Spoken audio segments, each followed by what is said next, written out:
आज हम एक नए स्मॉल केस के बारे में बात करने वाले हैं जिसने पिछले 8 महीनों में 70% रिटर्न जनरेट करके दिए हैं, जो बेंचमार्क इंडेक्स के कंपैरिजन में दुगना से भी ज्यादा है। हम डिटेल रिव्यू देखने वाले हैं GI printed and small cap portfolio का। ये स्मॉल केस 8 महीने पहले लॉन्च हुआ था और तब से लेकर अब तक इसने अपने कैटेगरी के सभी स्मॉल केसेस को काफी बड़े मार्जिन से बीट किया है और काफी बढ़िया परफॉर्म करके दिखाया है। लेकिन as per current market conditions क्या अभी भी आपको स्मॉल केस में इन्वेस्ट करना चाहिए? अगर करना चाहिए तो क्या आपकी स्ट्रेटेजी होनी चाहिए? ये सब आज हम डिस्कस करेंगे। और साथ ही हर बार की तरह इस बार भी मैंने ट्राई किया कि स्मॉल केस का डिस्काउंट कोड आपके लिए मैं अरेंज कर पाऊँ, जो कि मैं वीडियो में आगे आपको बताऊंगा। सो बने रहिए वीडियो में, बिना स्किप किए देखना ताकि कोई भी इंपॉर्टेंट इन्फॉर्मेशन आपसे मिस ना हो जाए। आगे बढ़ने से पहले आप में से जो भी लोग मेरा वीडियो पहली बार देख रहे हैं, इसके बाद जाकर मेरे चैनल के बाकी वीडियो जरूर चेकआउट करना। अगर आपको मेरे वीडियोस पसंद आते हैं तो प्लीज़ चैनल जरूर सब्सक्राइब कर देना। मैं हर हफ्ते stock market, mutual funds, personal finance, small cases के रिलेटेड ऐसे ही डिटेल वीडियोज़ लाते रहता हूँ। तो अगर हर हफ्ते कुछ नया सीखना चाहते हो देन आज ही मेरी फैमिली का हिस्सा बन जाओ and post notification bell on करना मत भूलना ताकि कोई भी इंपॉर्टेंट वीडियो अपडेट आपसे मिस ना हो। First let's talk about management firm. जीआई प्रिंटेड 10 को जो फर्म मैनेज कर रही है इसका नेम है ग्रोथ इन्वेस्टिंग। इनकी टोटल 11 स्मॉल केसेस लिस्टेड हैं और सभी स्मॉल केसेस ने काफी बड़े मार्जिन से बीट किया है अपने बेंचमार्क इंडेक्स को जब से ये लॉन्च हुए हैं। इनके सभी स्मॉल केसेस पिछले 8-10 महीने के इंटरवल में ही लॉन्च हुए हैं, जिनमें से 2 स्मॉल केसेस के बारे में हम ऑलरेडी डिस्कशन कर चुके हैं पहले, GI Nifty top 10 blue chip और GI Nifty next 50 large cap. इनका हमने डिस्कशन किया था ये वाले वीडियो में, जहां पर हमने सारे मीडियम रिस्क वाले स्मॉल केसेस को कंपेयर किया था और वहां पर भी हमने देखा था कि इनके जो 2 स्मॉल केसेस है इन्होंने काफी बड़े मार्जिन से बीट किया था इनके सभी कॉम्पिटिटर्स को। अगर आपने अब तक जीआई निफ्टी टॉप 10 और जीआई निफ्टी नेक्स्ट 50 वाला वीडियो नहीं देखा तो आई बटन पर आपको लिंक मिल जाएगा, जाकर चेकआउट कर सकते हो। अब देखो, जब भी आप किसी ऐसे स्मॉल केस में इन्वेस्ट करने का सोचते हो जिसका बस 6 से 8 महीने का ही परफॉर्मेंस डेटा आपके पास अवेलेबल है, ज्यादा लॉन्ग टर्म का डेटा अवेलेबल नहीं है, तो वहां पर बहुत इंपॉर्टेंट बन जाता है मैनेजमेंट फर्म के बारे में और पोर्टफोलियो मैनेजर के बारे में रिसर्च करना। क्योंकि यहाँ पर आपके पास ज़्यादा लॉन्ग टर्म का डेटा अवेलेबल नहीं है, तो आपको नहीं पता कि क्या ये small cases over the long term भी अच्छे ही परफॉर्म करते जाएंगे या नहीं। पिछले 8 महीनों में तो ग्रोथ इन्वेस्टिंग के सभी स्मॉल केसेस ने काफ़ी ज़बरदस्त परफॉर्म किया है, लेकिन आपको यहाँ पर यह ध्यान रखना होगा कि पिछले 1 साल में नॉन स्टॉप बुल रैली रही है मार्केट्स की। आने वाले वक्त में ये चीज़ कंटिन्यू नहीं रहने वाली, उतार चढ़ाव आपको ज़रूर देखने मिलेंगे। तो वैसे वक्त पे बहुत इंपॉर्टेंट बन जाता है कि पोर्टफोलियो मैनेजर का माइंडसेट कैसा है, क्या वो उस टाइम पे अच्छे से रिस्क मैनेज कर पाएंगे या नहीं। तो ये बहुत ज़रूरी है जानना आपके पोर्टफोलियो मैनेजर कौन है और उनका एक्सपीरियंस क्या है, किस तरीके की जगह पर वो काम कर चुके हैं, जो कि हम हर बार ध्यान देते हैं किसी भी स्मॉल केस में इन्वेस्ट करने से पहले। और अगर बात की जाए ग्रोथ इन्वेस्टिंग के पोर्टफोलियो मैनेजर की, तो इनको मैनेज करते हैं नरेंद्र सिंह। 20 सालों से भी ज़्यादा का एक्सपीरियंस है इनको और काफ़ी ज़्यादा नॉलेज है इन्वेस्टिंग के बारे में। पर्सनली मैंने खुद भी कनेक्ट करने की कोशिश की और जानने की कोशिश की इनकी काफ़ी सारी चीज़ों को लेकर पॉइंट ऑफ व्यूज़, कि ये किस तरीके से अपने पोर्टफोलियोज को मैनेज करते हैं, किस तरीके से ये इन्वेस्ट करते हैं, स्टॉक सिलेक्शन क्राइटेरिया क्या होता है। ये ट्राई करते हैं model based investing method follow करने का, जो कि काफ़ी बड़े बड़े लार्ज फंड्स और ग्रोथ फंड्स फॉलो करते हैं। तो काफ़ी प्रीमियम बन जाते हैं इनके स्मॉल केसेस अगर परफॉर्मेंस के हिसाब से देखा जाए।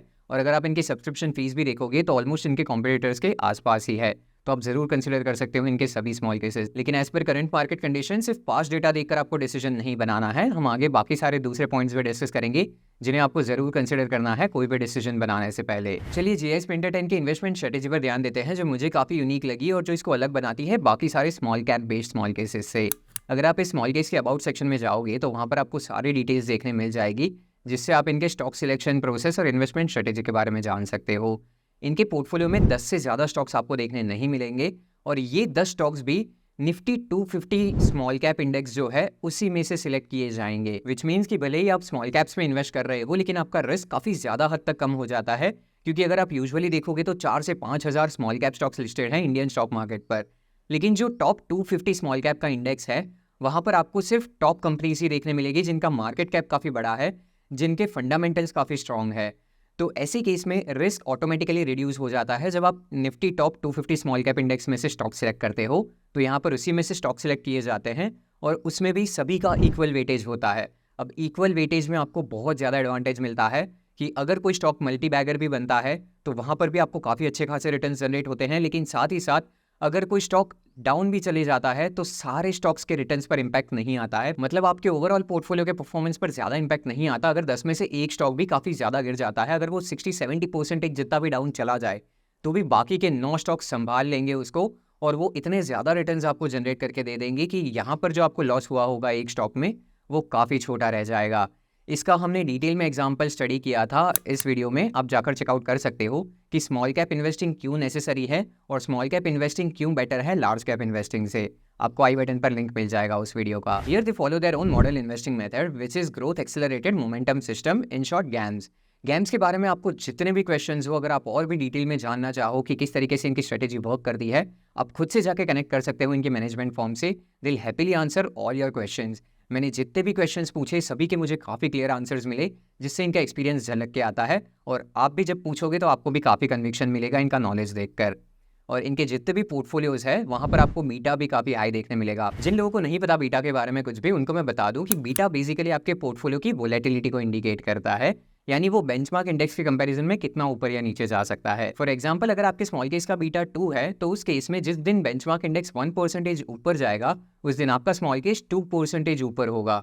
लेकिन जिस दिन बेंचमार्क इंडेक्स -1% जाएगा उस दिन आपके रिटर्न्स -2% होंगे। तो बीटा से बेसिकली ये पता चलता है कि वो बेंचमार्क के कंपैरिजन में आपको किस तरीके का परफॉर्मेंस दिखा रहा है, कितनी वोलेटिलिटी है उसमें। ये चीज़ हमने अब तक भी देखी है कि इनके सभी स्मॉल केसेस ने काफ़ी हाई अल्फा और बीटा जनरेट किया है जब से ये लॉन्च हुए हैं। Now let's see current portfolio composition of GI printed and small cap. अब वैसे तो ये एक small cap based small case है, लेकिन अगर आप इसका करंट मार्केट कैप डिस्ट्रीब्यूशन देखोगे तो सिर्फ 40% ही स्मॉल कैप है, बाकी 60% मिड कैप है। अब मैंने आपको बताया था कि यहाँ पर जितने भी स्टॉक्स है वो स्मॉल कैप 250 इंडेक्स में से ही सिलेक्ट किए जाते हैं, तो सारे के सारे स्टॉक स्मॉल कैप 250 इंडेक्स वाले ही हैं। इसका मतलब सारे स्टॉक्स यहाँ पर आपको स्मॉल कैप ही देखने मिलेंगे। तो यहाँ पर 60% आपको मिड कैप क्यों दिख रहा है?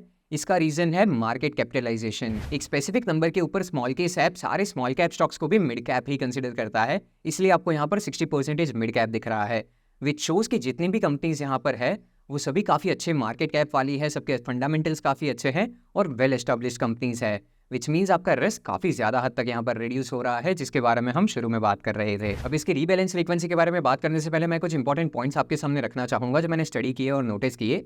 अगर आप किसी large size small cap mutual fund को ऑब्जर्व करोगे तो वहाँ पर आपको रीबैलेंस फ्रीक्वेंसी 1 ईयर से 3 ईयर के आसपास देखने मिलेगी।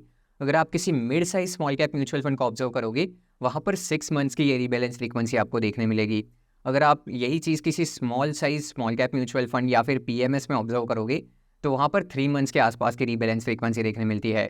लेकिन जो बहुत ज़्यादा एक्टिव फंड मैनेजर्स होते हैं वहाँ पर आपको यूजुअली 1 मंथ की ही रीबैलेंस फ्रीक्वेंसी देखने मिलेगी। इसके बहुत सारे जो competitor small cap based small cases है वहाँ पर भी वो रीबैलेंस फ्रीक्वेंसी मंथली ही फॉलो करते हैं। There is reason behind that. Monthly rebalance frequency काफ़ी बेनिफिशियल साबित हो सकती है, स्पेसिफिकली स्मॉल कैप कैटेगरी में अगर आपका फंड मैनेजर काफ़ी एक्सपीरियंस्ड है तो। क्योंकि अगर आप ऑब्जर्व करोगे तो सारे ही स्मॉल कैप स्टॉक्स की एक पर्टिकुलर साइकिल होती है। बहुत सारे small cap stocks continuous growth way में ऊपर नहीं जाते, वो कुछ सालों तक बहुत ऊपर ही चढ़ते रहेंगे, फिर वापस वो नीचे आएंगे, फिर वापस ऊपर जाएंगे। तो majority of small cap stocks में आपको ये साइकिल देखने मिलेगी। अब ये साइकिल को अच्छे से स्टडी करना, उसका कंप्लीट फ़ायदा उठाना और जब तक वो राइज कर रहा है मोमेंटम का कंप्लीटली फ़ायदा उठा के जितने ज़्यादा हो सके उतने रिटर्न जनरेट करना, ये एक फंड मैनेजर के हाथ में होता है। अगर वो एक्टिवली इस चीज़ को फॉलो करता है, मंथली रीबैलेंस अच्छे से करता है, अच्छे स्टॉक्स पिक करता है, तो आप बहुत ज़्यादा से ज़्यादा रिटर्न जनरेट कर सकते हो जब स्मॉल कैप कैटेगरी की बात की जाए। और वही चीज़ यहाँ भी फॉलो की जाती है। इस स्मॉल केस में भी आपको मंथली रीबैलेंस फ्रीक्वेंसी ही देखने मिलेगी। हर महीने ऐसा भी नहीं है कि सारे ही स्टॉक सेल हो जाएंगे और सारे ही स्टॉक्स परचेज हो जाएंगे। जिस स्टॉक में ऐसा लगेगा कि अभी भी इसमें काफ़ी रूम बाकी है, काफ़ी जगह बाकी है रिटर्न्स की, वो स्टॉक्स रहेंगे। जब भी लगेगा स्मॉल केस मैनेजर को कि अब ये स्टॉक बेचने जैसा है तो वहाँ पर 2 या 3 स्टॉक सेल किए जाएंगे और सामने 2 या 3 स्टॉक्स परचेज किए जाएंगे। Now will say historical performance and current financial ratios, लेकिन उसके पहले बात करते हैं मिनिमम इन्वेस्टमेंट अमाउंट के बारे में। इस स्मॉल केस की जो 6 मंथ की सब्सक्रिप्शन फीस है वो 6,000 रुपये है।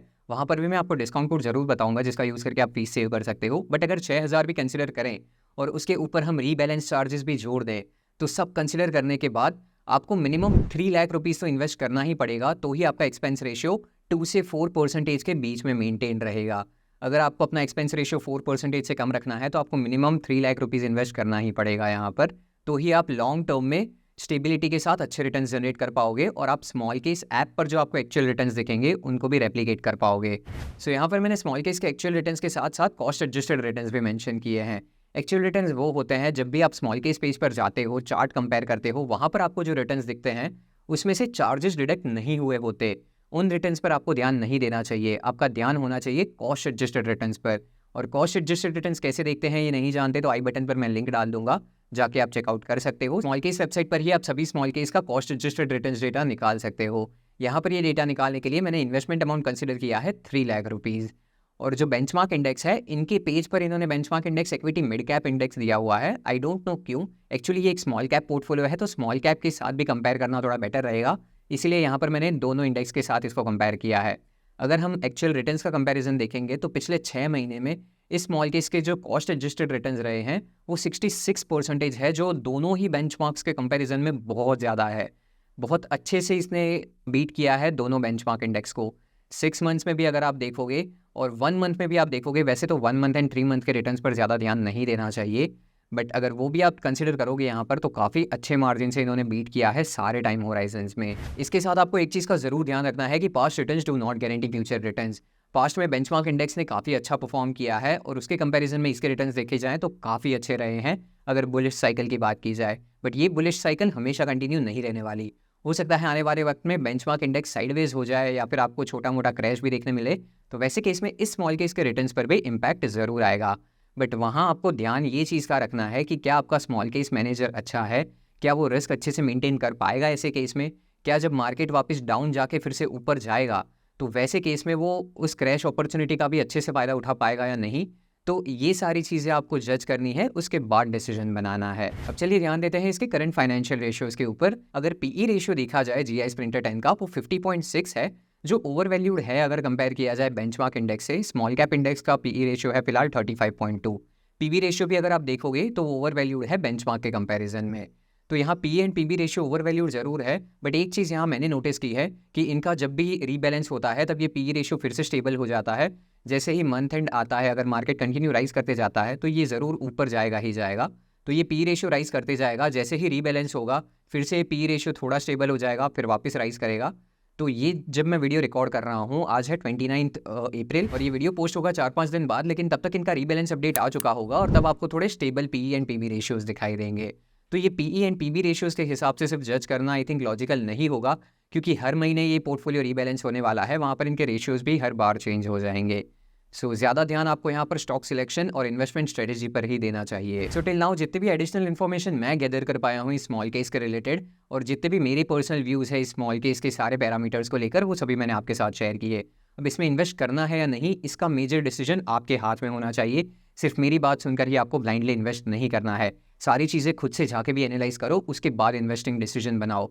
अगर आप इस स्मॉल केस में इन्वेस्ट करने का सोचते हो, अगर आपने डिसीजन बना लिया है, तो आपकी इन्वेस्टमेंट स्ट्रेटेजी क्या होनी चाहिए, इसके बारे में हम आगे डिस्कस करेंगे। लेकिन उससे पहले इस स्मॉल केस की सब्सक्रिप्शन फीस पर आप कैसे पैसा सेव कर सकते हो, चलिए मैं आपको वो बताता हूँ। सो यहाँ पर भी इनके स्मॉल केस की एक चीज़ मुझे काफ़ी डिफरेंट देखने मिली कि आपको सिर्फ 6 मंथ का प्लान ही ऑफर किया जाता है, 1 मंथ, 3 मंथ या फिर 1 ईयर कोई भी एडिशनल प्लान ऑफर नहीं किया जाता। तो इसका भी रीज़न मैंने इनकी टीम से पूछा एंड मुझे ये जानने मिला कि 3 मंथ का जो टाइम होराइजन होता है वो काफ़ी छोटा होता है किसी भी small cap based small case को जज करने के लिए, और जितने भी बिगिनर्स होते हैं वो यूजुअली 3 मंथ का प्लान सब्सक्राइब कर लेते हैं और ओवर एक्सपेक्टेशन लेके जाते हैं, फिर उनको अच्छा परफॉर्मेंस नहीं दिखता, वो डीमोटिवेट हो जाते हैं, एग्जिट कर लेते हैं मार्केट से। तो ये चीज़ ये नहीं होने देना चाहते। तो आपको स्क्रीन पर डिस्काउंट कोड दिख रहा होगा, they have provided a discount code exclusively for my audience. आपको डिस्क्रिप्शन में लिंक मिल जाएगा, सिर्फ वहाँ पर ही ये कोड अप्लाई होगा और 4200 में ही आप इसका सब्सक्रिप्शन ले सकते हो। अगर इसके परफॉर्मेंस को कंपेयर किया जाए बाकी सारे स्मॉल केसेस से तो इसकी फ़ीस काफ़ी रीजनेबल है। अगर ये डिस्काउंट कोड फ्यूचर में अपडेट होता है या फिर चेंज होता है तो नए कोड की सारी डिटेल्स मैं डिस्क्रिप्शन में ज़रूर अपडेट कर दूंगा। अगर इसके अलावा बाकी सारे अच्छे स्मॉल केसेस के डिस्काउंट कोड्स के बारे में भी जानना चाहते हो तो मेरा टेलीग्राम चैनल ज़रूर ज्वाइन कर लेना, लिंक आपको डिस्क्रिप्शन में मिल जाएगा।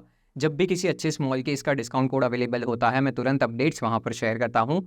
यहाँ तक कि अगर मुझे वीडियो के रिलेटेड कोई भी ओपिनियंस चाहिए होते हैं, आप लोगों के फीडबैक्स चाहिए होते हैं, तो वो सारी चीज़ें मैं टेलीग्राम चैनल पर शेयर करता हूँ। आप जाकर ज्वाइन कर सकते हो और पर्सनली मुझसे कनेक्ट कर सकते हो। Now let's discuss one last and most important thing कि अगर आपने स्मॉल केस में इन्वेस्ट करने का डिसीजन बना लिया है तो आपकी करंटली इन्वेस्टमेंट मेथड क्या होनी चाहिए। तो पिछले कुछ वीडियो से तो मैं आपको बता ही रहा हूँ कि फिलहाल लमसम के लिए राइट टाइम नहीं है, और स्पेसिफिकली अगर स्मॉल कैप कैटेगरी को कंसिडर किया जाए तो बिल्कुल भी राइट टाइम नहीं है लमसम के लिए।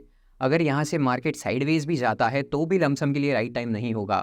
स्मॉल कैप कैटेगरी में आपको लमसम कब करना चाहिए, जब मार्केट हैवीली क्रैश हो चुका हो, 20, 30, 40% डाउन आ चुका हो स्मॉल कैप इंडेक्स, तभी आपको हैवीली लमसम करना चाहिए। लेकिन जहाँ मार्केट्स ऑल टाइम हाइस के नज़दीक है, स्मॉल कैप इंडेक्स ऊपर ही ऊपर जाते जा रहा है, वहाँ पर डिप्स का वेट करो। अगर आपको इन्वेस्ट करना ही है फ़िलहाल तो फिर आपकी जो टोटल कैपिटल है, सपोज आप 4 लाख रुपीज़ इन्वेस्ट करने का सोच रहे हो, उसके 10 पार्ट्स बना लो, डिवाइड कर लो 50,000 या फिर 40,000 के डिफरेंट पार्ट्स बना लो। फर्स्ट पार्ट आप अभी के लिए इन्वेस्ट कर सकते हो। बाद में जब आपको इंडेक्स के अंदर 5 to 10% डिप देखने मिले, इंडेक्स को ट्रैक करते रहो रोज़। 5% डिप जिस दिन आया उस दिन सेकंड पार्ट इन्वेस्ट कर लो, फिर अगर वो वापस राइज होता है होने दो, लेकिन हर एक राइज के बाद वो फॉल ज़रूर होगा। हर एक 5% के डिप के ऊपर आपको इन्वेस्ट करना है अपना नया पार्ट। तो स्मॉल कैप कैटेगरी के अंदर अगर इस तरह की इन्वेस्टिंग स्ट्रेटेजी रखोगे खुद की, तो आप लॉन्ग टर्म में काफ़ी अच्छे रिटर्न जनरेट कर पाओगे और आपको फियर भी नहीं रहेगा मार्केट क्रैश का, क्योंकि आप इन्वेस्ट ही सारे डिप्स के ऊपर कर रहे हो। तो किसी भी स्मॉल कैप कैटेगरी वाले स्मॉल केस में आपकी इन्वेस्टमेंट स्ट्रेटेजी अगर ऐसी होगी तो फिलहाल बेहतर रहेगा। And that was all about GI printed and small cap. आपके क्या ओपिनियंस है इस स्मॉल केस को लेकर? कमेंट्स में जरूर शेयर करना मेरे साथ। मैं सारे कमेंट्स पढ़ने का ट्राई करता हूँ और सभी को रिप्लाई करने की पूरी कोशिश रहती है मेरी। अगर आप ऑलरेडी इन्वेस्टेड हो जीआई के किसी भी और स्मॉल केस में भी, तो आपका अब तक एक्सपीरियंस कैसा रहा है? अगर आप इन्वेस्ट करने वाले हो तो फ्यूचर में आकर भी फीडबैक ज़रूर शेयर करना। आपके कमेंट्स देखकर बाकी व्यूअर्स को भी काफ़ी हेल्प मिलती है एक सही डिसीजन लेने में, तो कमेंट्स कर दिया करो। एंड अगर स्मॉल केस के बारे में और जानना चाहते हो, दूसरे स्मॉल केस के डिटेल रिव्यूज़ देखना चाहते हो, तो मेरी स्मॉल केस सीरीज़ जाकर चेकआउट कर सकते हो। मैंने काफ़ी सारे वैल्यूएबल वीडियो शेयर किए हैं आप लोगों के साथ। इस वीडियो से अगर आपको थोड़ा बहुत भी कुछ नया सीखने मिला हो तो प्लीज़ वीडियो पर लाइक ज़रूर ड्रॉप कर देना दोस्तों। चैनल सब्सक्राइब करना मत भूलना एंड शेयर कर देना वीडियो अपने फैमिली एंड फ्रेंड्स के साथ, ताकि उनकी भी small case investing knowledge grow हो पाए। आपके हर एक लाइक, कमेंट, शेयर से मेरे वीडियोस को काफ़ी ज़्यादा पुश मिलता है और हमारी ऑडियंस भी ग्रो होती है आपके पैसों के साथ साथ। तो एंगेजमेंट दिखाया करो, मुझे काफ़ी अच्छा लगता है आप लोगों का सपोर्ट देखकर। मैं मिलता हूँ आपसे अगले वीडियो में, तब तक take care and bye bye.